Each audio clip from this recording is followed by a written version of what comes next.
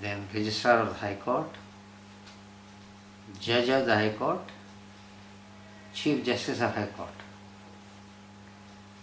عدالت العالیہ سرکار علی. عدالت العالیہ سرکاری علی. جی ہاں. تو قانونی یعنی قانونی نگاہ بھی بہت اچھی تھی. وہ تو بیرٹ لائی تھی.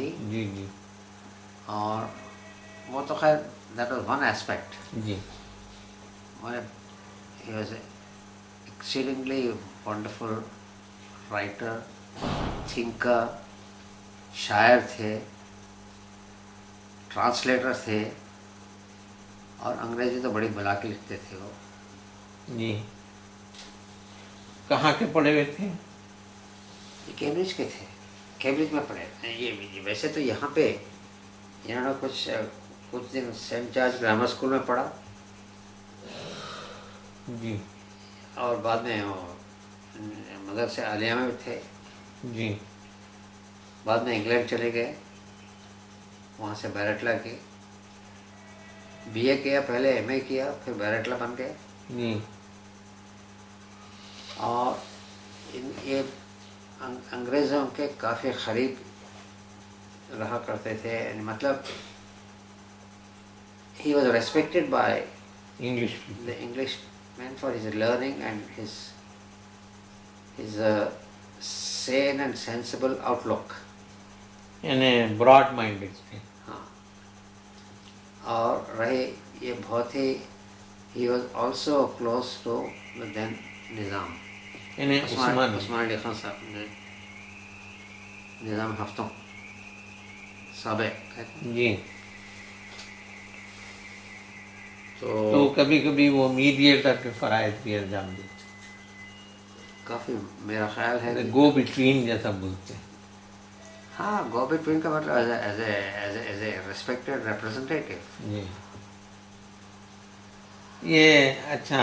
اور کئی چھوٹے چھوٹے شاید کچھ پرابلمس بھی آئے تھے, شاید ان کی وجہ سے بھی کچھ سارٹ آؤٹ ہو گئی ہوں گی. یعنی بعض مسائل. اور یہ سروجنی نائیڈو کے بہت ہی قریبی دوست تھے. ان کی عمر تقریباً ہم عمر تھے, اور یہ کچھ دن تک وہ سروجنی نائیڈو کے والد جو تھے اگورناتھ چٹوپادھیائے, ان کے گھر میں بھی جا کے ان کی کچھ پرائیویٹ تعلیم ہوتی تھی. اچھا. اس وقت سروجنی نائیڈو بھی کافی چھوٹی تھی. اگورناتھ چٹوپادھیائے شاید وہ اس کے نظام کالج کے پرنسپل بھی تھے. تو اگورناتھ نے بھی ان کو پڑھایا پرائیویٹلی. اچھا. یہ نظام کالج میں تھے نہیں, جی. یہ مدرسے عالیہ میں تھے. جی. لیکن وہ دونوں ملے. ہاں. ایسے ہوا کہ ایکچولی وہ مدرسے عالیہ میں تھے.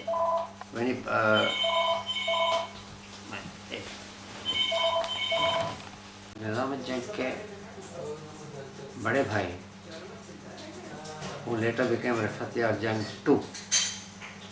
جی. He was already in England. اس وقت انگلینڈ میں چلے گئے تھے. جی. یہ بھی ان کو بھی جانا تھا, مگر عمر کم تھی. جی. تو 1-1.5 سال ان کو انتظار کرنا پڑا. جی. وہ 1-2 سال ان کو اگورناتھ چٹوپادھیائے کے پاس بھیجا گیا. وہ پرائیویٹ. تو ان کے نظام الجنگ کے والد بھی کوئی نواب ہوں گے. رفعت یار جنگ اول, اچھا. جو سالار جنگ کے بہت ہی قریبی مانے جاتے تھے. جی. وہ تعلقات بھی تھے. رفعت یار جنگ دوم بھی تعلقدار تھے ورنگل میں. جی. شاید اورنگ آباد میں بھی تھے. جی. تو صوبے دار ہوں گے چونکہ وہ اورنگ آباد اور ورنگل وغیرہ صوبہ کا تو نہیں, تعلقدار تھے. جی. صوبیدار کے انڈر تعلقدار بھی جی. ہاں. جی. جی. جہاں تک مجھے یاد ہے وہ تعلقدار تھے. اچھا, ایک بات آپ سے یہ پوچھنی ہے کہ نظام الجنگ کی جو انگریزی شاعری تھی اس کی قدردانی نہیں ہوئی, یا یہ عجیب حیرت انگیز بات ہے کہ ان کے شاعری کی قدردانی انگلستان میں بہت ہوئی. اچھا. یہاں اپنے ملک میں کم ہوئی. جی. انگلش صاحب نے ان کی کافی ستائش کی گئی ان کے جی۔ شاعری کی.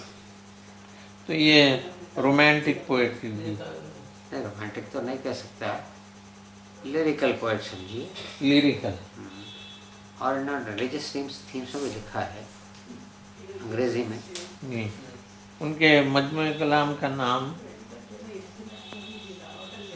یہ ان کے پوئٹری آف سر نظام الجنگ وہ گورنمنٹ پریس سے چھپا گیا ان دنوں. اور وہ جناب وہ جو بھی وائسرائے یا کوئی آتا تھا دلی سے جی. ان کو ایک کاپی دیا. پریزنٹ کرتے تھے، اچھا. ان کو انٹروڈیوس کرتے تھے اور ایک کاپی پریزنٹ کرتے تھے. ظہیر احمد صاحب نے بعد میں اس کو کافی پبلش کرایا ان کے کلیکشنس کو. جی. اور ان کے اور بھی بہت کافی رائٹنگس ہیں جو پبلش ہوئی نہیں جی. یعنی ابھی بھی ہیں؟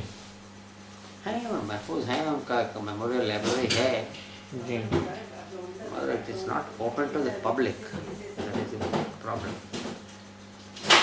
اس میں جب کیا میں مسئلہ؟ اس پر کام کر رہا تھا اب خوش قسمتی سے مجھے مل گیا ایکسیس. جی. وہ اپنے رکن الدین صاحب تھے، جا کے بولا صاحب مجھے کرنا ہے. تو انہوں نے میں اور داؤد ارشد صاحب جا کے ان کی خبر بھی وہیں ہے ابھی بھی. اچھا. ان کا وہ پرائیویٹ گریو یارڈ ہے ابھی بھی ان کا، جی. کافی بنے ہوئے ہیں ان کے سب کے. ان کی بھی ان کی خبر بالکل سادہ ہے، اچھا. کوئی اس میں کہ کتبہ بھی نہیں ہے؟ کچھ بھی نہیں ہے.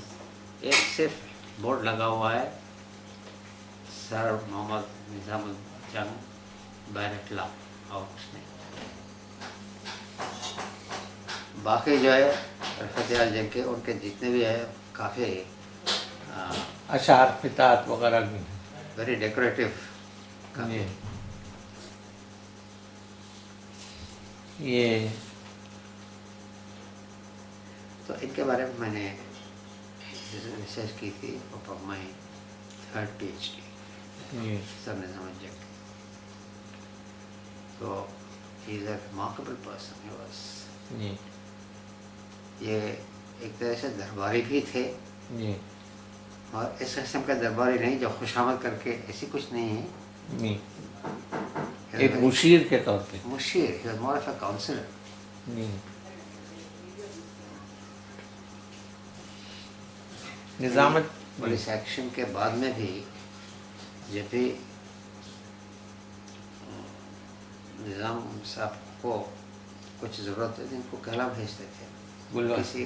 کسی مسئلے کوئی اگر ان سے مشورہ کرتے. یہ